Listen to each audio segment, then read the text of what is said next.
Hi, my name is Lynn with WTI.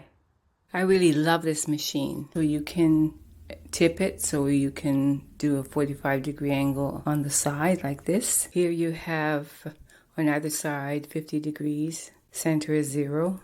So you can go up to whatever angle you would like to go to. If you want to do crown molding, baseboard, or many other things, you can cut with accuracy and precision. This saw has been part of our workshop for many years. Of great value to have the right tools, and this definitely is one of the very, very important ones. Here's a straight cut, 45-degree cut, angle cut by angling the machine like this. This is great to have in our workshop and for on-the-site jobs. It's lightweight, easy to carry around on jobs.